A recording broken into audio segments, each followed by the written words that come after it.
दोस्तों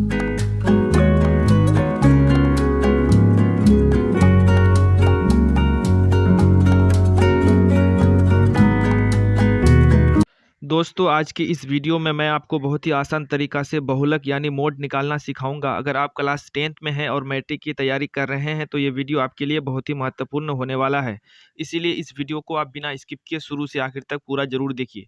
जैसे कि दोस्तों यहाँ पर एक क्वेश्चन है, निम्नलिखित आंकड़े 225 बिजली उपकरणों के परीक्षित जीवन काल, और जीवन काल जो है ये घंटे में दिया हुआ है, की सूचना देते हैं। जैसे कि यहाँ पर नीचे में आंकड़ा दिया हुआ है, इसका हम लोगों को यहाँ पर बहुलक निकालना है। तो इन आंकड़ों का बहुलक निकालने के लिए सबसे पहले यहाँ पर हम लोग एक टेबल यानी सारणी बना लेंगे। जैसे कि दोस्तों यहाँ पर एक कॉलम हम लोग बनाएंगे वर्ग अंतराल के लिए, और दूसरा कॉलम बनाएंगे हम लोग यहाँ पर बारंबारताओं को लिखने के लिए। तो दोस्तों सबसे पहले यहाँ पर अब हम लोग वर्ग अंतराल लिखना शुरू करेंगे। जैसे कि दोस्तों यहाँ पर सबसे पहला वर्ग अंतराल लिखेंगे हम लोग 0 से लेकर के 20 तक। तो यहाँ लिखेंगे 0 से लेकर के 20 तक, और 0 से लेकर के 20 तक वर्ग अंतराल का बारंबारता दिया हुआ है यहाँ पर 10। तो यहाँ पर लिख देंगे 10। फिर उसी तरह से दोस्तों यहाँ पर लिखेंगे हम लोग 20 से लेकर के 40, बारंबारता है इसका 35। तो 35 लिख लेंगे। यहाँ पर लिखेंगे अब 40 से 60, और इसका बारंबारता दिया हुआ है 52। तो यहाँ पर लिख लेंगे हम लोग 52। अब दोस्तों आगे लिखेंगे यहाँ पर 60 से लेकर के 80, बारंबारता है इसका 61। अब दोस्तों अगला लिखेंगे यहाँ पर 80 से लेकर के 100, बारंबारता दिया हुआ है 38। तो यहाँ पर लिख लेंगे हम लोग 38। अब दोस्तों लास्ट है यहाँ पर 100 से लेकर के 120। तो यहाँ पर लिखेंगे लास्ट में हम लोग 100 से लेकर के 120।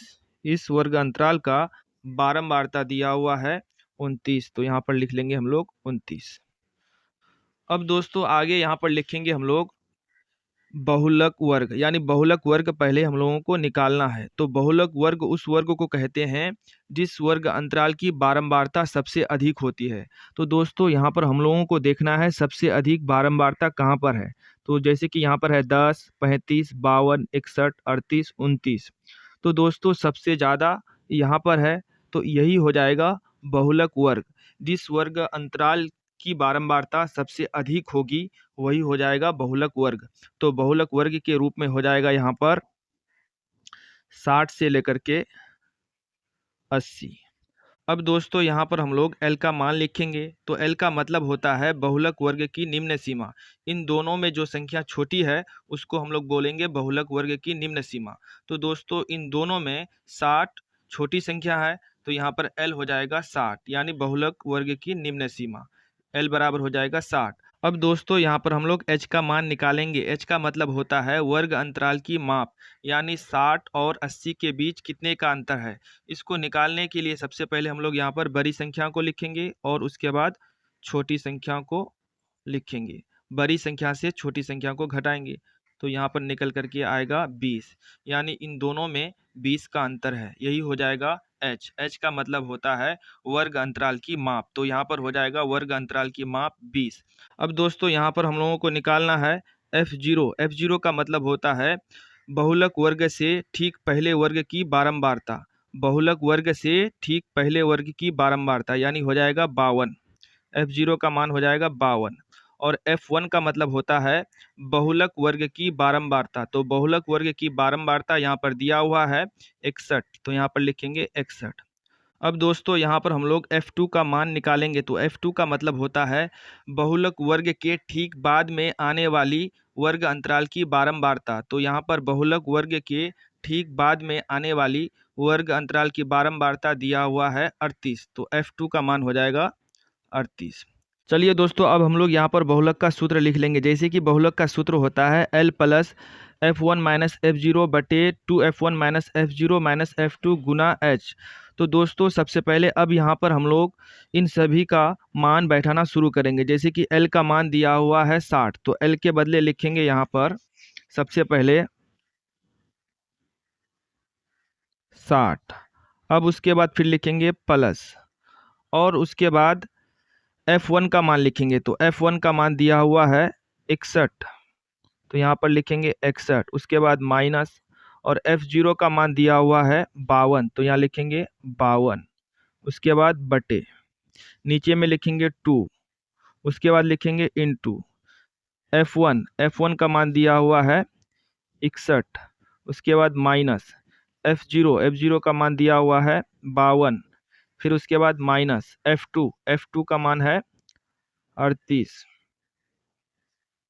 उसके बाद गुना H का मान है यहाँ पर 20, तो H के बदले लिखेंगे 20। अब दोस्तों ध्यान से समझिए, यहाँ पर सबसे पहले लिखेंगे यहाँ पर 60। उसके बाद प्लस 61 से 52 को घटाएंगे तो आएगा 9। इन दोनों को गुना करेंगे, 2 गुना 61 हो जाएगा 122। उसके बाद माइनस 52 और माइनस 38 दोनों को जब जोड़ेंगे तो निकल करके आएगा यहाँ पर माइनस 90। उसके बाद गुना 20। अब दोस्तों आगे यहाँ पर लिखेंगे 60 प्लस 9। 122 से 90 को माइनस करेंगे तो निकल करके आएगा यहाँ पर 32, और गुना के रूप में लिखेंगे यहाँ पर 20।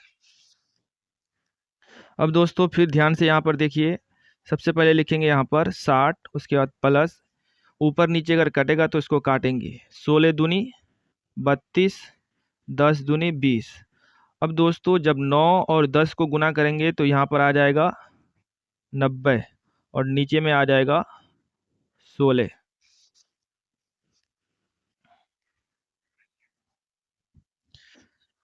दोस्तों यहाँ पर नीचे में कुछ नहीं है, तो इसका मतलब यहाँ पर है 1 और 16 का एलसीएम लेंगे तो एलसीएम आएगा 16।